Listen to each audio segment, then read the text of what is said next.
शिक्षक बनने का इंतजार कर रहे लाखों अभ्यर्थियों के लिए टीआरई 4 से जुड़ी बड़ी खबर सामने आई। आपको बता दें कि जिस भर्ती प्रक्रिया के रुकने को लेकर कई तरह की चर्चाएं चल रही थी, अब बीपीएससी ने उसकी असली वजह साफ कर दी है।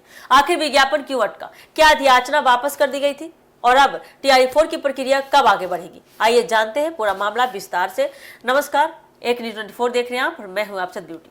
बिहार में चौथे चरण की शिक्षक भर्ती यानी टीआरई 4 को लेकर लंबे समय से अभ्यर्थियों की नजर बीपीएससी और शिक्षा विभाग के अगले कदम पर टिकी हुई है। इसी बीच भर्ती प्रक्रिया को लेकर एक महत्वपूर्ण स्पष्टीकरण सामने आया है।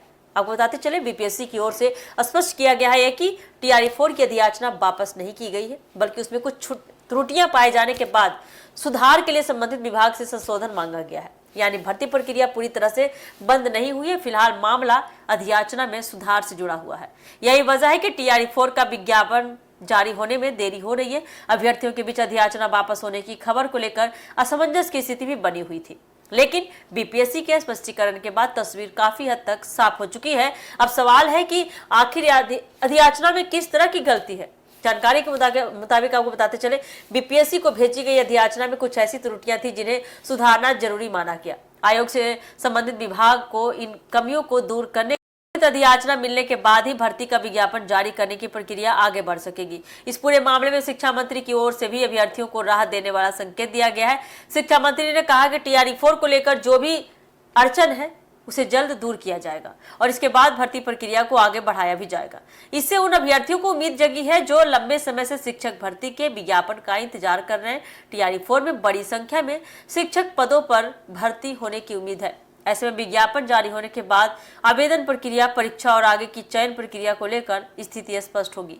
हालांकि जब तक संशोधित अधियाचना आयोग को नहीं मिलती, तब तक विज्ञापन की निश्चित तारीख को लेकर आधिकारिक तौर पर कुछ कहना मुश्किल होगा।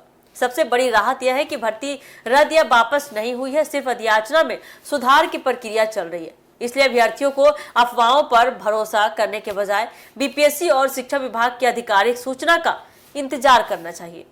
अब नजर इस बात पर टिक गई है सबकी कि विभाग संशोधित अधियाचना कब तक आयोग को भेजता है और बीपीएससी उसके बाद विज्ञापन जारी करने की प्रक्रिया कितनी तेजी से शुरू करता है। अगर सुधार जल्द पूरा होता है तो टीआरई 4 को लेकर अगले चरण की तस्वीर भी जल्द सामने आ सकती है। फिलहाल टीआरई 4 अभ्यर्थियों के लिए संदेश साफ है, भर्ती प्रक्रिया अटकी जरूर है लेकिन खत्म नहीं हुई है। अधियाचना में सुधार के बाद विज्ञापन जल्द ही जारी होने का रास्ता खुल सकता है। तो अगर आप भी इंतजार करें टीआरई 4 का, तो थोड़ा सा इसका इंतजार आपको करना पड़ेगा। तो ये थी अब तक की अपडेट टीआरई 4 को लेकर। ऐसे अपडेट के लिए जुड़े रहिए हमारे एक न्यूज़ 24 के साथ। दीजिएगा इजाजत। धन्यवाद।